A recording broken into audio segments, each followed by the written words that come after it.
a layman, and this guy is supposed to be have been the top infection expert for the last 40 years in this country. And this is the thing that really bothers me. And Jonathan, well, can we say liar, liar, pants on fire? Because they're lying to us. They're not only not telling us the truth from their mouths, but they're also censoring, with the help of big tech, those who would otherwise communicate the information. Okay. So you end up with the public not getting it, the truth, and the reason is they want to control. Okay, but this is the problem that I have. Fauci's been wrong on SARS. He was wrong on the Asian flu. He's wrong on the African flu. This guy was wrong on everything. He still has a job. He's the highest paid federal employee. How does this happen? Trump should have fired his behind years ago. But Trump, I love Donald Trump, but he had some major flaws. And he had some people around him who basically were not good. See, that's why they had to get rid of Steve Bannon. They had to get rid of Sepp Gorka because they saw through the minutia. They were not playing politics. They knew that Fauci should be gone. What is Biden doing now? What did the Biden administration do? And most Democrats do when they come into office, when they come into their administration, they fire all the Republicans. They fire all the Republicans, whether they're PAs or government employees. They get rid of them. They transfer them out of meaningful positions and put their own people in. Republicans don't do that because they try to play by the rules. And you know what I call that, Jonathan? I call that Republicans trying to out-Democrat Democrats. You can't out-Democrat Democrats. Well, Fauci is a little rat and a big rat. And he's all about this duplicitous communication to the public. One day he says one thing, the next day he says contradicts himself. He's always maneuvering. But Rand Paul has his number. Rand Paul knows that Fauci is lying. He knows that Fauci is behind the gain-of-function research, was directly involved with promoting it. And it is therefore culpable for what came out of that Wuhan lab. Jonathan, I have been saying that since SARS hit. I sent information to Rand Paul's office. I sent information to Cruz's office about the NIH information about the $3 million grant that was sent to this third party. I forget what they're called right now. It's just skipping my mind. And then they sent it to Wuhan. Now we know EcoHealth. What was it called? EcoHealth. Yeah. Professor Peter Daszak. Yeah. So he's lying. So then you send this to China.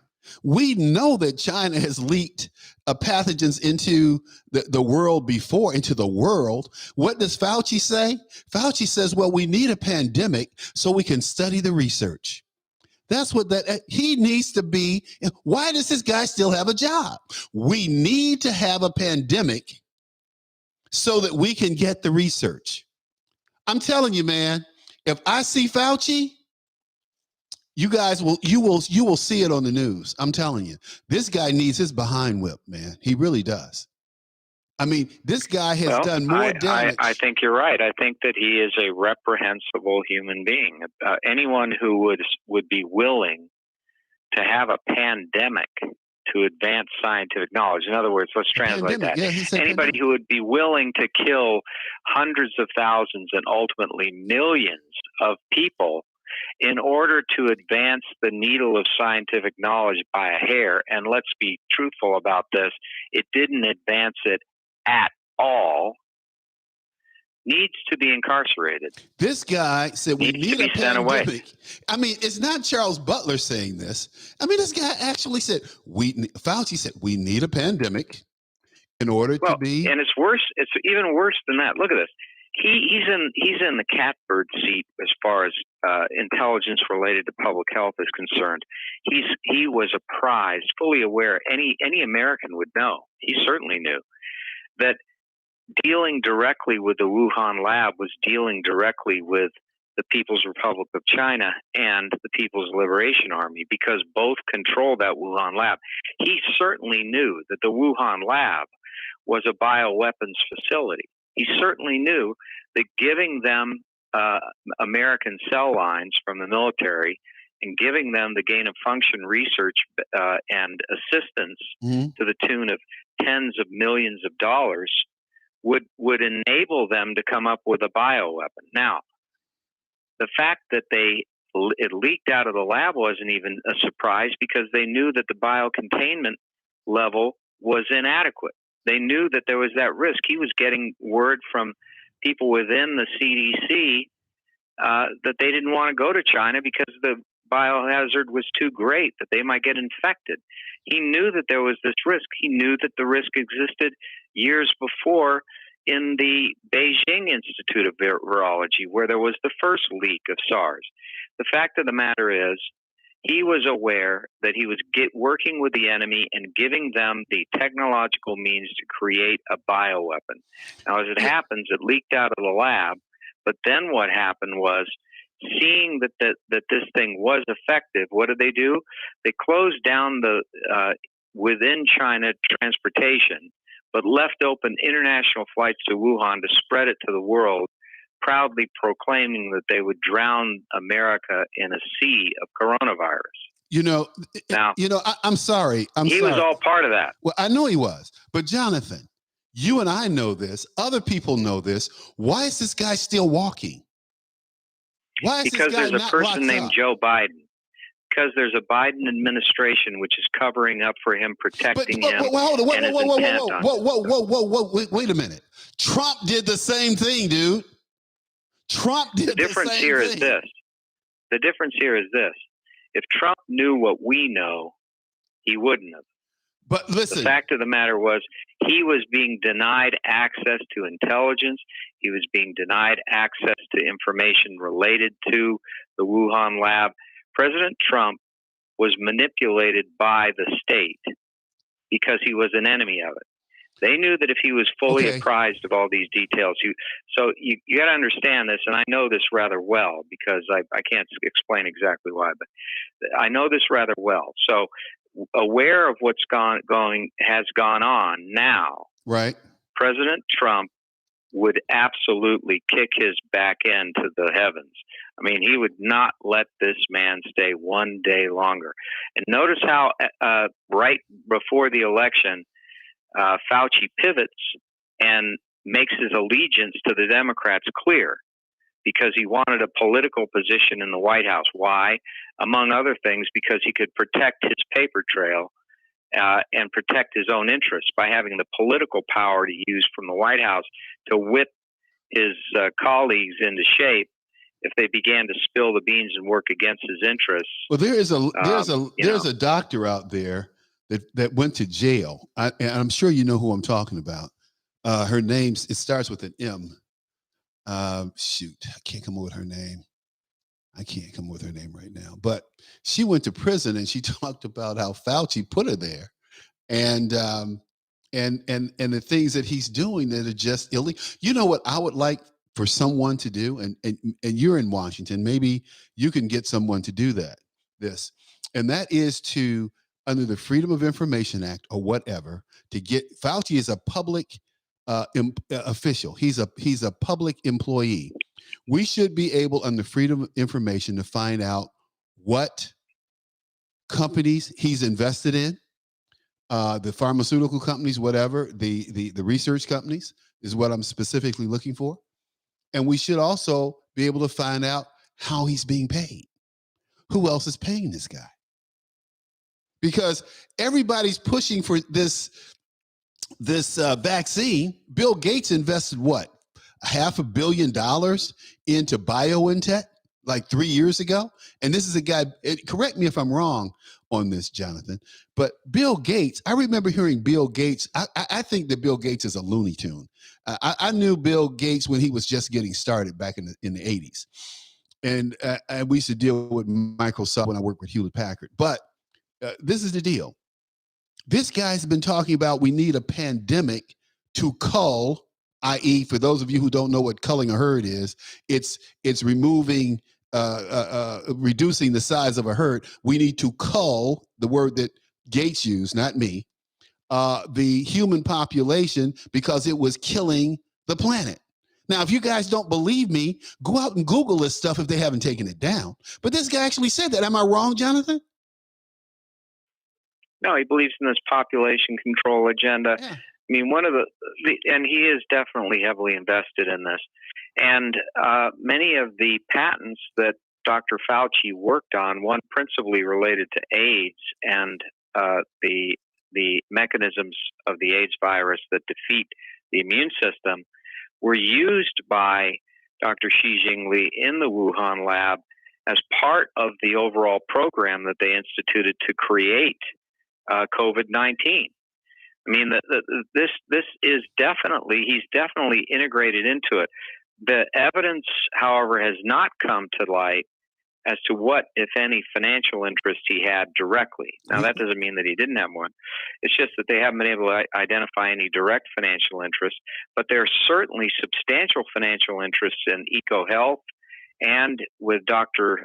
Barrick at the University of North Carolina, if for nothing else, getting grants to operate this research. The Defense Department was giving massive amounts, tens of millions of dollars a year to EcoHealth and for this research. And they were all, Fauci, there's already been quite a bit of FOIA of Fauci and his correspondence. The evidence is just overwhelming that he was aware of it and that he also knew the risks, that How does he knew what was going on. My question comes back to you. How does this guy still have a job? Why is he in this position, knowing all of these things we know about? It was really interesting. And the answer is one word: Joe Biden. Because the president is not a dictator, dude. He's not a dictator. He is. This president is. Well, you know what? This president is not willing to. He's using him, but he's perfectly happy to have Fauci be the front man for this whole initiative. The bottom line and it enables him to say, go ahead. It enables the president to say, I'm just simply implementing the science. I'm just simply implementing. You know what? And then whatever they want the science to be, Fauci will communicate that message to you. But this is the deal. This is the deal, as far as I'm concerned. We have representatives in this government. Do you notice how we are not hearing from what's his name over there in the Senate, the old man? Why am I forgetting people's names these days? McCain, not McCain. The Senate minority leader. From Kentucky. Yeah, Kentucky. I can't come over with senior senator from Kentucky. Yeah, I can't come over the with one who is the Senate minority leader. That's what I said. Yeah, you are thinking of. Hold on, you jinxed me now because I can't think of it either. It starts with an M. Oh my goodness. Mitch McConnell. Mitch McConnell. Mitch McConnell. How come we haven't heard from this guy? And then you hear about from McCarthy. McCarthy is about a milquetoast little imp. These guys have no heart. They have no soul. They have no commitment. I mean, where's the energy? They do to themselves. To themselves. We've got a real problem. I mean, we've got an enormous problem because, look at this Afghanistan thing, for example. Oh, let's not go there. Let's not go there, Jonathan, because all you're going to do is just make me lose it here this Monday morning or this Monday afternoon. And I tell you, I was having a good day. And when I think about Afghanistan. Well, let me just say this one thing. Okay, let me just say one thing. Okay. All right.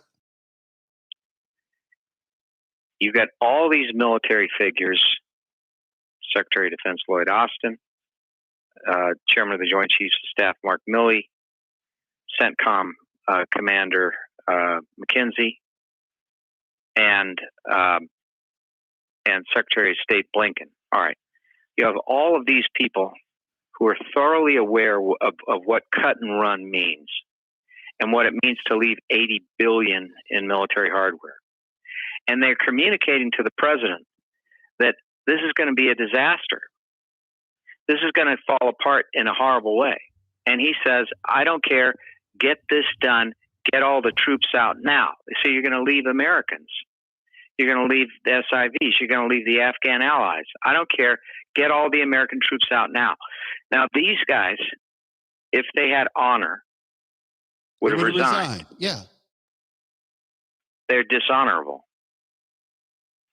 And they're more interested in their own positions and keeping them than they are in protecting the United States. Okay. That's all I wanted to say. So what I'm telling you is you've got a president of the United States who's the most dishonorable of them all because he disrespected our troops. But it's true again and again in everything he touches. He is the presidential grim reaper. Everything he puts his finger on turns to ashes. He goes to the southern border and puts his finger there. And then we have no border policy, and we have all of this drug trafficking and sex trafficking and all these people with COVID coming across the border. Does he do a thing? No. In fact, he exempts them from his COVID mandate. The United States Post Office has a massive political constituency in their union. He exempts them from the COVID mandate. Yeah. He exempts the White House from the COVID mandate. Yeah. He exempts the Congress of the United States and their staff from the COVID mandate. Yeah. So what does that tell you? He's an elitist. But this is the thing. Ignorant and arrogant. But this is the thing. The American people sit back. Who elected this SOB? I mean, who would go out and vote for Joe? I have friends who I tell you, I can't even speak to them because they voted for Joe Biden. I'm serious. I can't bring myself to look at them because they voted for Joe Biden. A lot of them are having second thoughts right now. It's not about second thoughts, bro. It's about, here's a guy who for 47 years sat in the Senate, never did a damn thing. He never supported, he has an HBCU in his district. I used to work on a task force for HBCUs. Joe Biden never participated. He never went out and got money for his school. It's called Delaware State. However, when he was campaigning, he told Black America, and he told the lie to America, that he started his college career at an HBCU. I mean, this guy is known for lying his whole damn political career, and he keeps getting elected over and over and over because he's a Democrat. And Black people go out and vote for him. And see, I have friends right now. I cannot. I'm serious. I'm 60-something years old. I'm in my late 60s. I refuse to even deal with these people because they're so dumb. I can't do it. And if we do talk, we don't talk politics because I cannot even begin to. And this is the thing about Blacks who support the Democratic Party. The more education they have, i.e. professionals, BA, grad degrees, the dumber they are about the Democrat Party and politics. They have their heads. I attacked Roland Martin the other day, and I said, Roland, all the people you have on your show, they're not critical thinkers. They just recite what they hear on TV, on CNN, and none of them are thinking. They have not a thought, an individual thought in their head. I said, so Joe Biden comes out and basically attacks Black people because Black people aren't taking the vaccination because we know that the medical profession discriminates against us today. Not yesterday. We're not talking about Tuskegee. We're talking about today. I've experienced it myself at the University of Chicago. Well, what a fraud it is to get up there and say that you're going to impose this mandate because everybody needs to be vaccinated, while moments before you utter those words, you had cut a deal to exempt the United States Post Office employees from anything, from any mandatory vaccination. Don't forget the White House. Illegal immigrants. Yeah. Same for the White House and the staff. Same for the Congress of the United States and the staff. What a phony. What an absolute phony. What about the refugees? And sell a bill of goods to this is what he's about. Sell a bill of goods to the United States. He'll let the whole country go down the drain if he can profit personally from it. Well, you know what? Something has to give, man. I was in Costco yesterday, and I'm having the same discussions with strangers that I'm having with you. And everybody who comes by and they're listening to this conversation, and I'm talking about taking the country back, And they're like, yeah, we need to take. I mean, the people, when you talk about insurrection, January 6th was not an insurrection. January 6th was about some anti-Trump people breaking into the Capitol and creating chaos, which is what Antifa and anti-Trump people do. You don't see anti-Trump people, you don't see Trump people wearing hats backwards. You can look at any of the film for years and years and years at Trump rallies. People don't wear MAGA hats backwards. Those are those little troublemakers, not little trouble, but troublemakers on the other side. They're clearly identified. I'm sorry. So what we have here is people, just total strangers, saying, yeah, man, we got to take the country back. This country's going the wrong way. I went and looked at some steaks yesterday, and I'm not a big red meat guy, but I look at things, information, The most expensive steak 3 months ago was like $55 in this case that Costco sells. The cheapest order of steaks was $70. I'm walking out of the Costco, and I said to a lady, I can't believe how these prices have increased. And you know what she said to me? She said, yeah, the steaks are almost $100. She said they used to be $50. I said, I was just thinking the same thing. I just said the same thing. And she and I just looked at each other. America is looking at this stuff. We're looking at the gas pump. We're looking at food prices. Yep. We're looking at clothes. We're looking at, this man, see, and this is what I hate about Americans. Is that they're not, see, we had to raise a bunch of dummies, and this happened in the 60s. America realized that they were creating people that were beginning to think and to govern themselves and actually demand that they be represented. And this is in the 60s. It's about black and white. It's not about the civil rights movement. It's about Americans getting involved in the political process. And they said, we got to dumb down. We have to dumb down the economy. We have to dumb down education. We have to dumb these people down. I had a guy, dude, I had a friend of mine. I've known this guy over 40 years. I'm 20. Let's say I met this guy when I was 18. I'm 68. So that's 20, 30, 40, 50. I've known this guy almost 50 years. And he said to me, we don't even speak anymore because of his political correctness and Joe Biden and COVID is real. One of his friends died from the flu. I said, dude, my daddy died from the flu in 1986. Don't tell me about people dying from the damn flu. I mean, really? Yeah.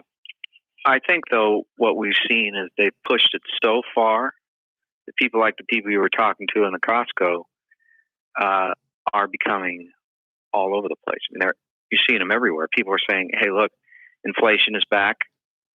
Joe Biden's doing nothing. I've got all this problem with these people coming in from south of the border who are drug trafficking. We got more fentanyl in this country. We got more drugs we just had a guy roaming through our city. We just had a guy die. A very well, he's known in the black community. A guy named we call him Omar. Didn't even really know his real name, something Williams. But he died over the weekend over a heroin overdose that was laced with fentanyl. Yep. And so people are seeing this, and they're seeing that there's a president of the United States who's not defending the interests of the United States, who doesn't care that he's creating this strife in this country, who's pushing critical race theory in all the states, who's trying a socialist agenda that'll cost so much money and absolutely drive inflation through the roof. He shows no sympathy whatsoever for the ruination of businesses, for all this rioting that's destroying businesses, for all the illegal immigration that's coming in and destroying businesses. He doesn't care one iota about American citizens defending their interests. And he's doing everything, bending over backwards to, look, he just gave $80 billion to the terrorist Taliban. He gave $80 billion of military hardware. That's just a small part of it. Listen, at the end of the day, though we can send drones over and destroy that stuff. The problem is we got Americans there. But this is I don't have any sympathy. Let me be clear about this, Jonathan. I don't have any sympathy for Americans who were in Afghanistan.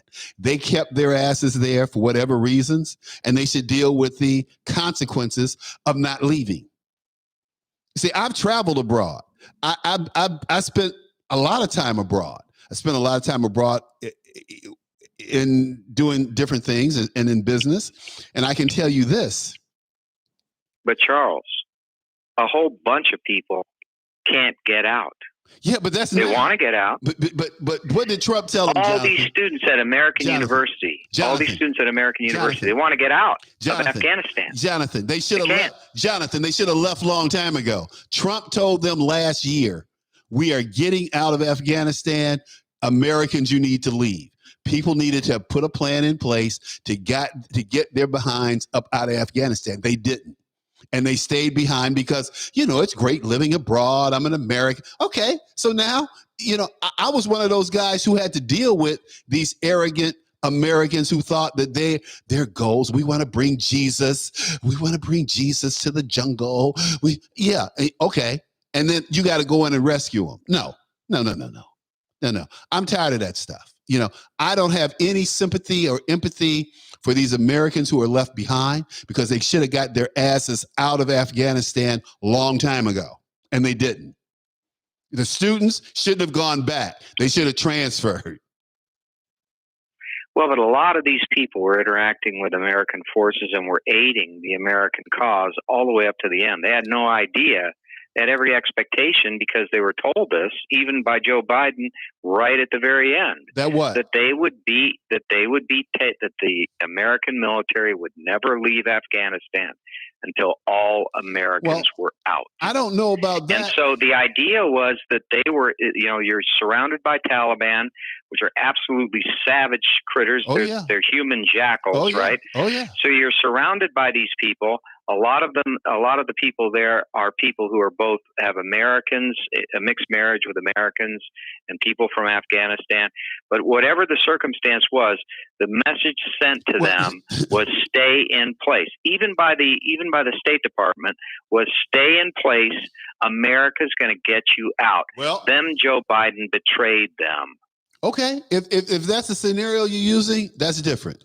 But right now, I got a lady named Gloria Miller. And Gloria says 700 megagrams of GHS. Do you know what that is? Glutenome? No. Taken twice daily will reduce spike protein production caused by the clot shot. I guess that's that's Pfizer or J&J. J&J was the clot shot. And then she says, would spiritual Black Americans of 1873 be outraged now that half of Black babies in 2010 are decapitated in the womb? Yeah. She goes on to ask, would they be disgusted by Black leaders who look the other way? Of course. And that's a different topic. But right now we're dealing with this thing and how this country is being run, and it's not right. It's not right. It's not fair. We have a man in the office who does not represent the people. In my lifetime, Jonathan, I don't know about yours, but in my lifetime, the only president, there are two presidents that represented the people, in my opinion. The first was who tried anyway, was Jerry Ford. But Jerry, he didn't have much of a chance. He didn't have a hope in a prayer after he pardoned Nixon. Then you have Reagan. Reagan comes along, and Reagan is doing things for the American people, but he's still in that, he's caught in that Washington quagmire, which is why he did he's going to talk to America, and he did the talks on radio and TV and things like that on his own. And then you have Trump. Trump said, I'm here to work for the people. Mitch McConnell said, well, Mr. President, we don't quite work that way up here. It takes us a while to get around to doing things. And the president said, we don't have that long. You need to get busy, Mitch. And that's the way that cookie went. But Trump got more done in his short span than any president that I know for the American people. And I'm very serious about that. So, whether it was the immigrants coming to the border by the hundreds of thousands, we had 400,000 people going to crash our gates. And Trump said to Mexico, if you let them through, I'm cutting all your aid. And by the way, we're going to have some real problems. We had the North Koreans shooting missiles and trying to get nuclear. Now they just successfully tested a long-range missile. They would never have dared to have done that under Trump. You got China who's saying, America, get out of our way. You're sissies. You're girly men. In fact, the Chinese have issued a statement calling that no male be depicted or in a feminine way. We can be depicted in a feminine way. They're about masculinity. That's what makes America strong. And I've always said when Rome fell for one reason and one reason only. It's called contagious homosexuality. And that's what I see in our society today. Homosexuals are 1-2% of the population, but every television show has got a gay person. Every movie has to have somebody gay, and it's usually a black person. And that's more despicable because there are not that many black people. Black people don't tolerate homosexuality and that cold queer thing. We don't tolerate it. It's against our religious belief. It's against our religious belief. As Donald in Africa. Trump. Yeah, Donald Trump is very much a political version of George Patton. Yeah. In that, George Patton, you may criticize him for the language he used. He might not. If you're a superficial person, you'd look at his appearance and look at what he says, and you would say, based on that, gee, he's not the kind of person that I would like to have as general in command of the Third Army. But when it came to winning World War II, he was the indispensable man. No one could achieve the military advances that he did other than George Patton. And we, in no small measure, won World War II because of his unrelenting advance. And Donald Trump achieved more as president of the United States than any other president in modern times because he was unrelenting. And this guy didn't sleep. He was purposefully dedicated to achieving his objectives no matter what. And he did it in the face of a Democratic Congress for most of his time in office and against a unrelenting movement to impeach him. So he's remarkable, absolutely remarkable. And you have all of these people who voted in the last election who did so, many of them, on superficial grounds that they just didn't like the way he tweeted. They didn't like how he spoke. They didn't like what he sometimes said. But when it came to results, who achieved the greatest economy in the 21st century? Who achieved the greatest defense of the United States interests internationally? Who brought about the Abraham Accords? Who reduced the incidence of unemployment in the female, Black, and Hispanic communities more than any other president? Who created an upwardly mobile economy in which people could actually rise? Who enabled the inflation to stay at bay? Who kept gas prices down? Who gave us energy independence? I mean, the list goes on and on and on, because this president, against all odds, achieved it. Because like Patton, no matter what the obstacle was in his way, he blew it apart and kept moving forward. He was not cowed. He was courageous. Now you've got this feeble fellow in Joe Biden who cowers in the face of any difficulty, who was shameful, I mean, absolutely disgraceful in his handling of the withdrawal from Afghanistan. No one could have done a worse job. And he has no ability to comprehend the intricacies of any issue. He seems to have an uncanny ability to choose the wrong direction.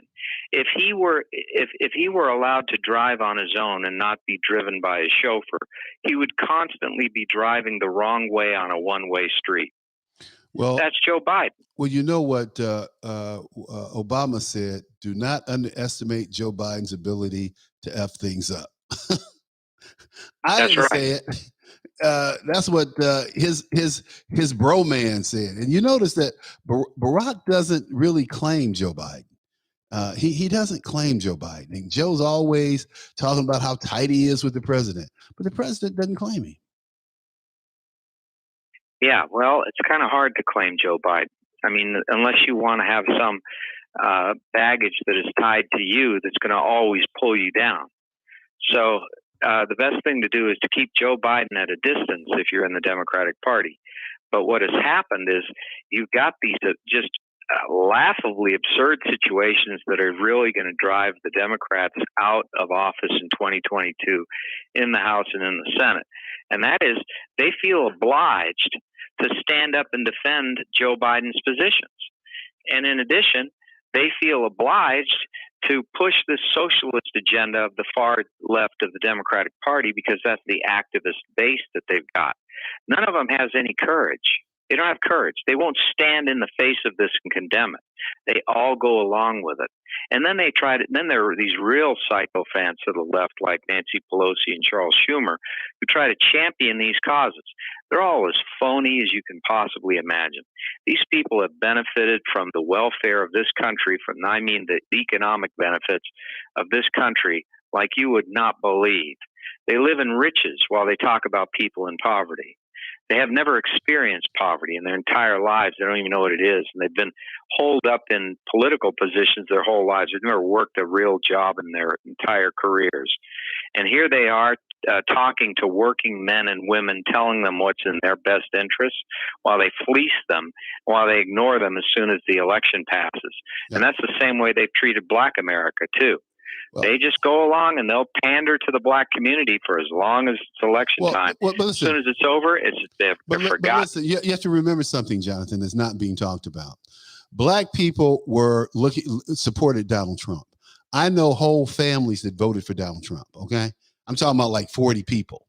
They all got together and decided they were voting for Trump. I know Latinos who voted for Trump.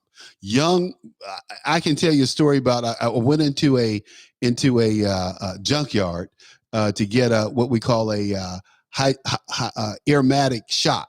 At the dealer, they're $1,200. At this junkyard, they're rebuilt for $150. So didn't take a rocket scientist to figure out which one you're going to buy, right? So the story is, I'm talking to this Hispanic dude who's checking me out, who's ordering the part for me and getting the part. And he's like, hey, Mr. Butler, I listened to your show. I love your show. But I don't know many people who voted for Joe Biden, man. All my people, they voted for Donald Trump. We voted for Donald Trump. Then a young Hispanic comes up and he heard my friend talking. He's like, yeah, I voted for Trump. All my people voted for Trump. I'm going, okay, these are Latinos, right? Voting for Trump. Third guy comes up. He's like, he hears the other two guys talk. He's like, yeah, man, I was downtown last week and I'm standing in line with these Black women, these older Black women. They talking about how they voted for Trump and they don't understand how Joe Biden won. I mean, this is what's happening in America. So why do you think Joe Biden wants open borders? They want to bring across ignorant, illiterate people. The people that they're bringing across the border are so illiterate, they can't even speak Spanglish or Spanish, man. I'm telling you, they can't even communicate with these people. These are the things that they're not telling, besides the diseases that they're bringing across. You're talking about COVID-19. Well, you know who carried the day for Joe Biden?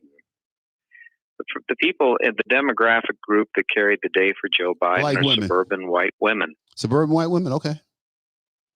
Because they globbed on to this view that Trump was repulsive to them. They didn't like his language. And they thought that he could never resolve this COVID situation. Well, the thing, of course, he gave us the solution. He would have done so much better than Joe Biden. It's not even funny. He would have preserved American freedoms too. The thing about I always say this about suburban white women: we messed up when we gave them the right to vote and the privilege to drive.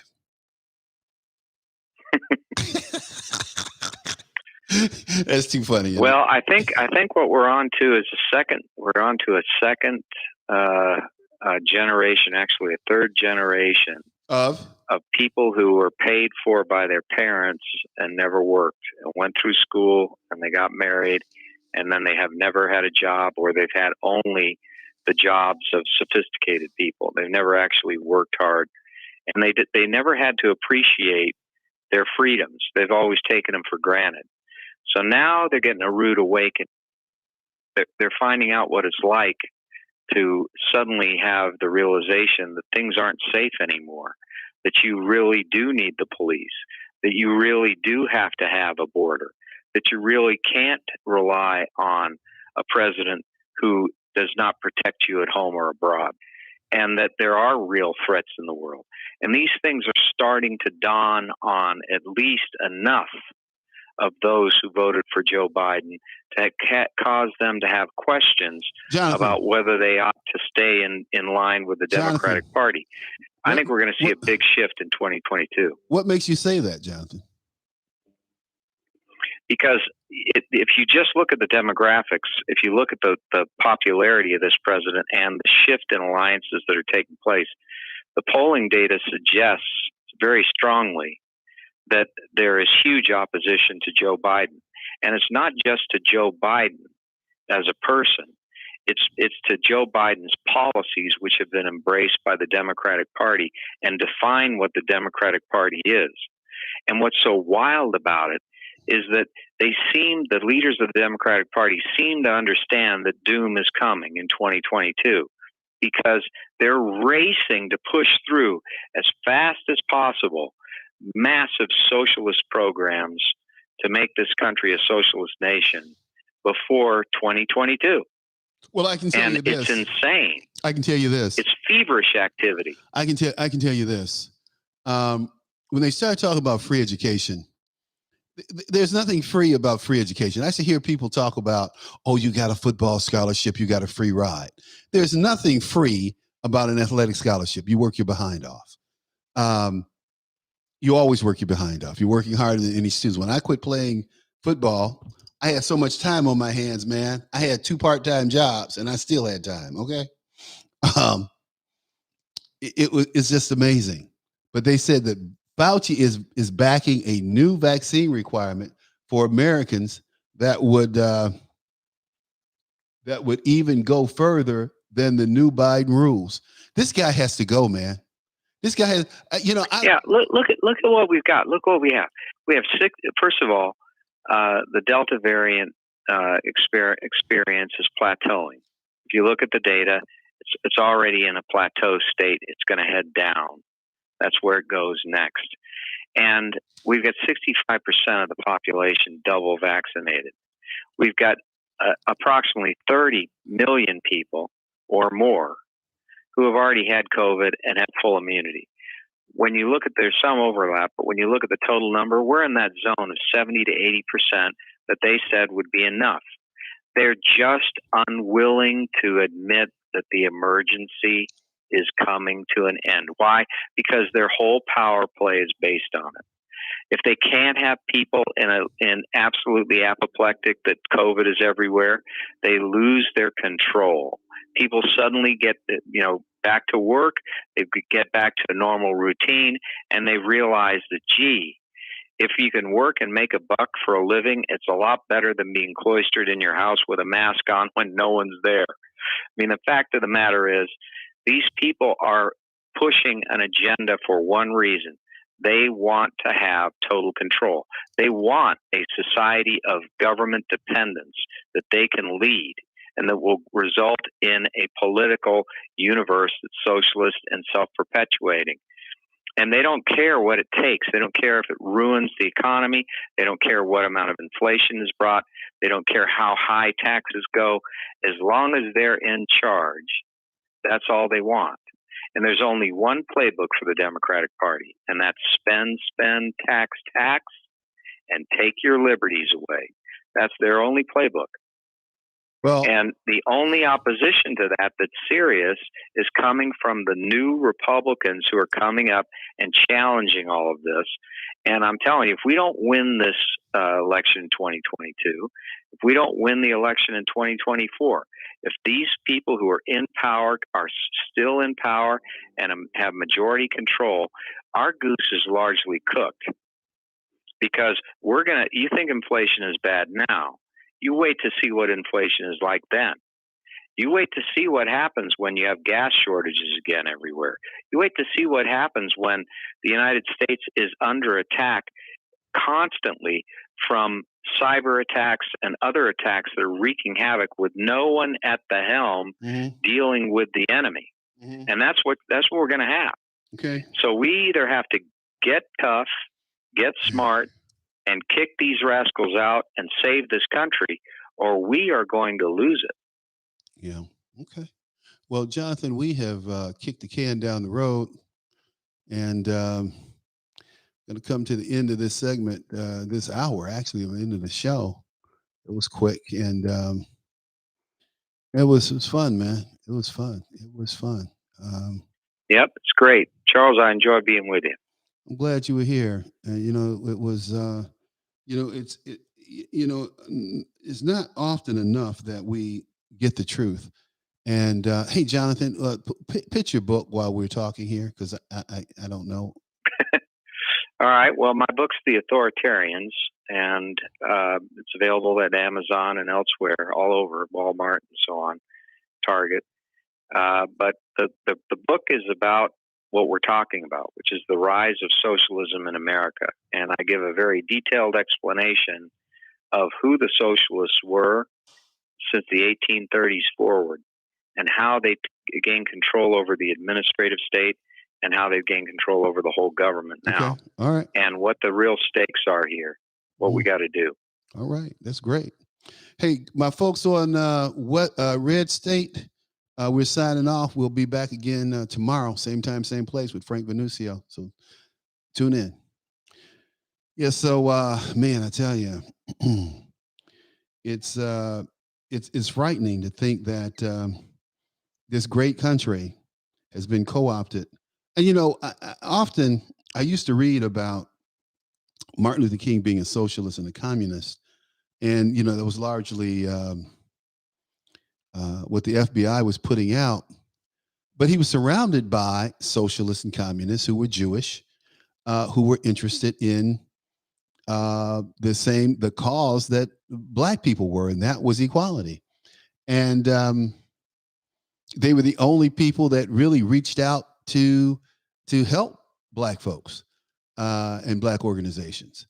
Were the communists and he was a master politician and political coalition builder, but he had one thing in mind. If you were for the ending of discrimination in this country, and you would join hands with him and fight for that, he would embrace you. But that didn't mean he believed everything you thought. Well, no, King was very clear that he was an American. King was very clear. He was, and he was very clear that he believed fundamentally in the Declaration of Independence and the Constitution. But and he wanted those documents. He wanted the blessings of those documents to reach the Black race in full equality. But he didn't go to the extent these idiots are today, which is to say, burn it all down and replace it with a Marxist state where racism is the order of the day. They're bringing back Jim Crow, and they're going to have a society in which all property is redistributed based on who's the oppressed and who are the oppressors, the Marxist method. And they're going to label everybody of color oppressed, and they're going to label everybody who's white the oppressor, and not, in these broad general categorization. And what they've done is they've duped people really very successfully. BLM has, into thinking in these collectivist terms, not judging people on the content of their individual character, but you have to remember something, just looking at the pigment of their skin. Jonathan, you have to remember something, and I don't know if you bought into this or not, but you need to really pay attention to this, because what I'm getting ready to say to you, you need to try to incorporate in what you're doing, what you're talking about. BLM has nothing to do with Black people, nothing to do with Black Americans. It was founded by two lesbians and a transvestite or something, I think, some queers. Bottom line is Black people do not support that Black Lives Matter organization. That Black Lives Matter organization raised about $90 million. They have given absolutely zero to any Black organization. Okay. So what these chicks did was slick. What they did was masterminding. Actually, it was playing on white guilt. Black people have nothing in common with Black Lives Matter. In fact, just a poignant example, or this thing they call critical race theory, because what they're trying to promote is critical race theory. Again, Black Lives Matter. These people are good at co-opting and renaming issues and topics that push emotional buttons, but have nothing to do with the real message. Like Black Lives Matter, it has nothing to do with Black Lives Matter. If it did, these chicks from Chicago would be demanding that prisoners be kept in prison, and that gang members be hunted down and assassinated on the spot because they're urban terrorists. If Black lives really mattered, so of course, yeah. I mean, that's very apparent to me. And what's also quite true is that, again, you've got white elitists in the educational establishment who are socialists or have very strong sympathies for socialism, running this critical race theory. I saw this. This is just fantastic. I wish I didn't keep it, but I wish I did. I saw this video somebody sent me, and it had this guy on there who was standing there at a school board meeting, and he's Black, and this white woman standing there, and she's a white teacher in the school, and apparently she's a strong supporter of critical race theory. And she's going on and on about equity and all this nonsense. And she puts her hand on this Black guy's arm, and she says, take him, for example. I'm sure he would have been far better off if he had white skin than what he's been able to achieve with the Black skin that he has. And he got livid. He just lit up and looked at her and said, do you know who you're talking to? He said, give me that microphone. He grabs the microphone. He says, I've got 2 PhDs. Do you think I got 2 PhDs by being worried about my skin color? He said, my skin color never held me back. It's the amount of work I had to put in that held me back. But I did it, and I overcame everything, but it had nothing to do with my skin color. And if you think I'm going to, for 1 minute, have my children, or they're in this school, taught by someone as idiotic as you, telling them that they can't succeed in this country because of the skin color they have, you're out of your mind, because they know their dad succeeded. And I'm not the only one. And every time you assume someone who's Black has been held back, you're being a racist, and you're an idiot, because we've succeeded all over this country. Open your stupid little eyes. Look around you. And so she was totally, I mean, this poor little idiot who's a socialist didn't have a leg to stand on and embarrassed herself so badly. But I thought, this is fantastic, because this guy so effectively, rapidly turned the tables on this woman, embarrassed her, publicly humiliated her, and then gave this example to all these people who are there to say, hey, look, stop looking at people as victims based on their color. How insane is that? In America, where you get all these examples of people with colors and different races and ethnicities and national origins succeeding magnificently. Well, the thing is, I only disagree with that in terms of this. We still have economic discrimination and disparities. I've often said in Washington and other places that Blacks needed access to capital. But every program that was set up to provide Blacks with access to capital has been bastardized, has been corrupted by Democrats, both Black and white. And I always say this, and this is one reason why I've never been a Democrat, is because these people always want you to think and act the way that they do. Like I used to have my friends say to me, "Oh man, you ski? That's a white boy's thing."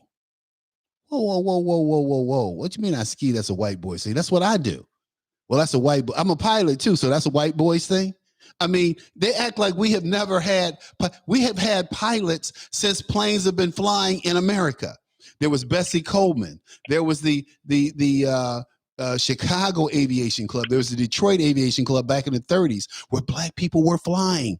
Black people had golf courses. Joe Louis tried to buy a golf course in Chicago. They wouldn't let him, so they played at night. But these are all things that when you look at our country, and I look at the country, and I know that there's discrimination, but it's less now than it's probably ever been. I remember when people go, well, why do black people have to have their own groups like fraternities, sororities, professional organizations? And I go, because we weren't allowed to belong to the American Bar Association or the American Medical Association. Blacks were barred from those associations by their own charter. And they go, oh, no, that couldn't be true. And, I would say, it's bullshit. Go, do your homework. I'm not going to argue with you about this shit. I mean, that's why we have the NBA and the NMA and these other black organizations, because blacks couldn't belong to white organizations. Not that if we just get, I mean, heaven help us if we don't, but if we just get back to looking at people based on their achievement, but we've never done their that. Merit. We've never done that. But I'll tell you, well, I think we came closer to that with the Trump economy than we ever have. Oh, no question. But I look at this. But I think you're right. I mean, every time we seem to get near achieving that, we fall back into this nonsense. And the reason, I think, is most because the progressives can't stand it. They do believe in racism. And it dates all the way back to Woodrow Wilson. I mean, it goes even before that. You got these people who claim that they are these great leaders of a new society, but they want it ordered in the way they find comfortable. And they want blacks to be the victims, and they want to take care of them. But what they don't want is they don't want someone to be married to them who's black. They don't want someone black to go to dinner with them. They don't. These people are the true phonies, and they have led the Democratic Party. They're the true racists. Woodrow Wilson was a fucking racist, man. Woodrow Wilson. Yes, he was. Woodrow Wilson segregated the federal government. He segregated the federal government. Yes, he did. And he segregated the city. And so did Franklin Roosevelt. And he segregated the city of Washington, D.C. And so Franklin Roosevelt was a racist. His wife is the only reason that black people got any breaks at all during the New Deal, was because of Eleanor. But Franklin was a racist. Kennedy was a racist. Johnson was a racist. Carter was a racist. Clinton was a racist. Yes, he was. Jimmy Carter surely was. I mean, he basically had a slave at his grandparents' peanut farm. Yeah. They had black sharecroppers working for him, and it was the same all the way back to the 1860s. And then you had Clinton. Obama was a racist. I mean, so black people have not gotten a break except for Republican presidents. When you look at Eisenhower, he's the first Republican we have. What did he do? Nixon was a racist. No, that's bullshit. Nixon was not a racist. That's not true. Well, he certainly hated Jews. He may have hated. Listen, Nixon had a number of Jews who worked for him, man. I know he hated them. No, that's not true. You read the White House transcripts. I mean, it's just so what? This is what I say. This is what I say about this, because we talk about things in private, and we may say things about white people in general, or black people in general, or Jews in general. I always say, and I will always support this, and my Jewish friends get upset when I say this, but I said the Jews used black people when they came over here to get ahead. They moved into our communities. They moved into Harlem. They moved into black areas, became the merchants. They didn't let blacks into that business. They were, into being merchants. You'll often wonder, well, why can't black people buy stores? Well, they can't get the goods. They can't get the supplies. Why do the Koreans get all the hair products? Why can't blacks? Anyway, it continues to go on. But my story for blacks and Jews, and even with the destruction of affirmative action, Baki was a Jew, and the Jews did not want affirmative action because they didn't want quotas, because they had been limited by quotas in getting into schools. Now look at Ruth Bader Ginsburg, a Jew who was at Harvard. There were no blacks at Harvard Law School, but there were Jews at Harvard Law School and Columbia Law School. No blacks. Except for very few. Well, there weren't any, to tell you the truth. So, I mean, not few. I mean, a guy like Paul Robeson came through there in the 1920s. He was the only black in the law school at Columbia. But and then he couldn't practice in New York. He couldn't practice before judges. But that aside, I know what you're talking about, how people talk. But see, my thing is, what do you really do? Do you discriminate against people? Do you not work with people or hate people or hurt people because of their ethnicity? That's where I draw the line. I don't care what you say. I don't care if you call me the N-word. Yeah, but I think Nixon was fully aware of J. Edgar Hoover's treatment of Martin Luther King and their efforts to try to smear him. Wait. That came under Bobby Kennedy. That came under the Kennedys. I know.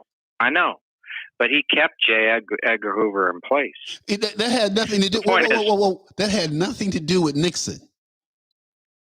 Well, I think if you look fully at Nixon's communications, I think you'll see that he was aware.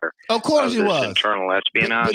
But he didn't start. And he knew full well that J. Edgar Hoover was an absolute racist, so what? Horrible. Listen, dude. J. Edgar Hoover took down. Well, you can't. But that bleeds into everything Hoover did. That's not true. J. Edgar Hoover took down Marcus Garvey. That was his first takedown, and there was no FBI. It was the New York Investigation Bureau, New York Investigation Bureau. Hoover took down Marcus Garvey because he was a black leader who was organizing black people to move to Africa, to go back to Africa. It's called UNITA. And Hoover sent over 2 white men to buy boats or liners, ocean liners for Garvey. And Garvey trusted these white men to evaluate boats and for him just to send blacks back to Africa. Well, what Garvey got convicted on was using the mail system for wire fraud. That really wasn't true. Garvey didn't know anything about boats and buying boats. He left that to his 2 white consultants who were working for J. Edgar Hoover. And what they proved in court was that these boats that Garvey was buying they weren't seaworthy or ocean worthy, and they would never go out to sea. And it was a fraud. He was collecting this money fraudulently. And so they put him in prison. Prison. And after 2 years, they exiled him back to Jamaica with the stipulation that he could never come back to the U.S. So that's J. Edgar Hoover. That's how he made his bones. That's how he made his nut. And he convinced the people in Washington that we needed an FBI, a Federal Bureau of Investigation, so to keep an eye on these dangerous black people. Now, all the time, this dude's a queer. And some people believe that J. Edgar Hoover was part black. I know people who knew him and he and that guy that he was lovers with, and they swear that J. Edgar Hoover was a light-skinned black man. Well, this is where I'm coming from. They knew him. Yeah. They knew him. Every summer he used to vacation in Del Mar, California, and he stayed at the racetrack at a property. I have a book, and there's a black guy who had the same pictures. He published this book back in the 90s. And he told me, he said, Charles, if you ever publish a book, never give up control to your publisher. He said they took all my pictures out of J. Edgar Hoover dressed as Lil Bo Peep with his lover. I can't call him up with J. Edgar Hoover's lover. And so my guy, they took all the stuff out of his book, right? This is black dude. I'll come up with his name in a minute. But a white guy took the same book, rewrote different chapters, published the pictures with J. Edgar Hoover in drag, and he made a whole bunch of money.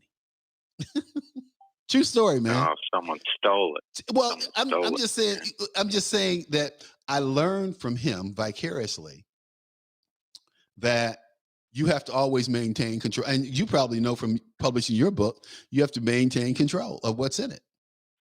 Yep. Yeah. Because I'm sure there are people out there and forces out there that want to read. I have a buddy. He's putting on a big event. And he said to me, he said, man, I sent my marketing guy. He's in Canada. I sent this marketing guy my pitch and my write up, and I told him that this event is for blacks, and specifically for blacks and black Americans. And this guy, he said he changed my verbiage to African American. I said, really? He's like, yeah. He said, so I'm talking to the guy, and the guy steady lying to me why he changed my designation from black to African American. And he said, and I know he's lying. I know this guy's lying to me. He said, well, Facebook wouldn't take black American. They think it's offensive. And he said, I know this dude's lying because, I've been using this term and never got hit for it. But those are the kind of issues that you run into when you're working with people who try to set your agenda. See, I'm not an African American. I'm a black American.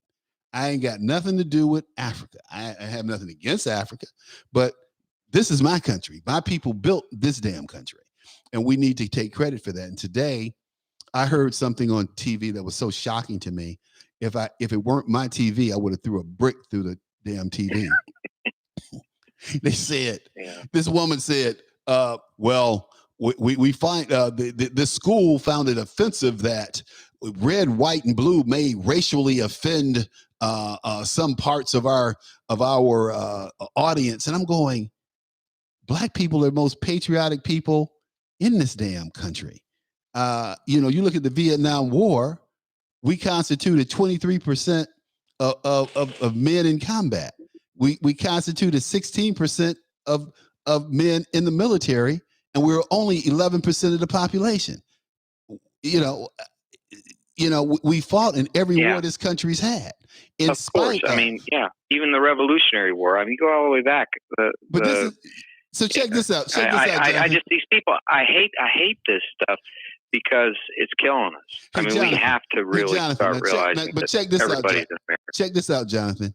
The blacks who fought for the British, guess what happened to them? Yeah. Guess what happened to the blacks who fought for the British? They were killed. No, hell no. The blacks who who fought with the British, they put them on boats in was it Yorktown? Was where Cornwallis surrendered? Yeah, Yorktown. They put them on boats in Yorktown. They took about 20,000 blacks up to Nova Scotia, and then eventually some of them went to Sierra Leone. They established a colony in Africa called Sierra Leone, and that's where they sent freed black Americans to Sierra Leone. We established a colony in Africa called Liberia. That's established by Thomas Jefferson. But they also far worse in their treatment of the regulars who are black. The British soldier, Cornwallis was one of them, who commanders wanted the blacks to rebel against the whites in the South, right? He did, and join the British forces. The loyalists, yes. Now they gave them inferior weapons, inferior treatment, all that while they served, but they still let them come, and they said, we'll give you your freedom, and they gave them their freedom. But unfortunately for them, a whole bunch of them died in just unspeakable conditions when the British retreated, because they couldn't give a hoot about the blacks, right? So they became both victims of the regulars on the colonial side, and also of the British-owned soldiers, because when they were holed up in Yorktown and they were under siege and they were not able to replenish their foodstuffs and everything, well, the officers were fed, rations were given to the British soldiers, and any blacks that remained were basically starving to death. So the British were, and always have been, really, far worse of a racist society than but check this the out. colonies ever were. Yeah, that may all be true. That may all be true.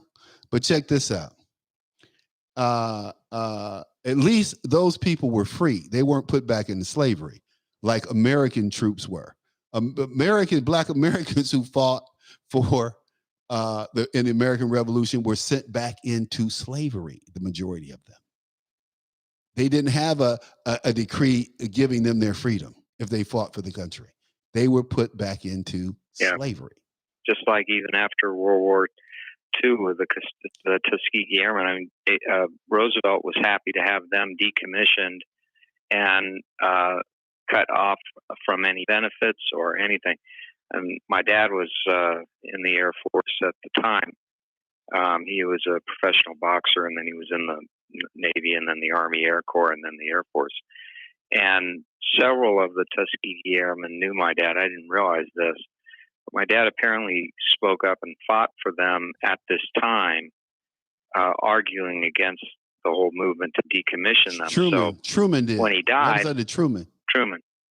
Okay, so when he, it must be Truman. Okay, yeah, timing's right. So when my dad died, all these calls were coming into our house where they lived, and they wanted to talk to his son. So I got on there. I didn't know who it was, and this one guy, I wish I had written down his name at the time. I was just kind of blown away by what he said. He said that he was one of the Tuskegee Airmen, and how grateful he was to my father, and he said they wanted his son to know what my father had done if I wasn't already aware of it. And I said I've never heard these stories before.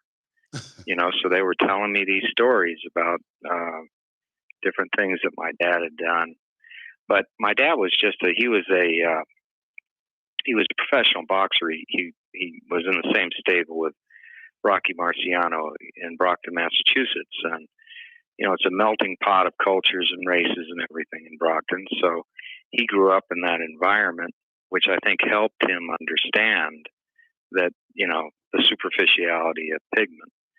But he was always in his career a no-nonsense guy. When they started to do all this, first they did this in the Air Force. They were doing all this nonsense around in the 60s with sensitivity training about race and all this stuff. And my father hated it because he said it's just reinforcing racial stereotypes with people. And he said, we've got to understand we're all Americans. And what I want them to understand is you're an American soldier.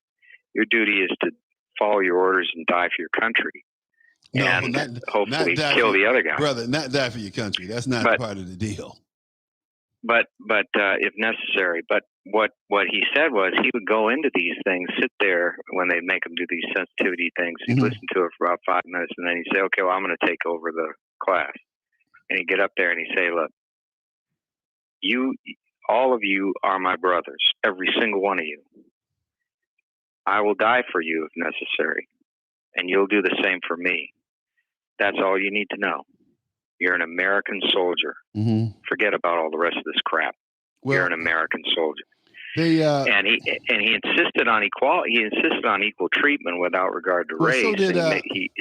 So did Barry Goldwater. But Barry Goldwater was. What he also did was train the heavyweight champion of Europe, who happened to be a black guy. But he took this guy. His name was Chuck Beecham, and he was going to be court-martialed because this guy Beecham, and I met him when I was a little boy. I met him, and you couldn't understand a word he said. he had a slave dialect from Mississippi, the backwoods of Mississippi. His family had lived in Jim Crow era conditions, and he was a sharecropper.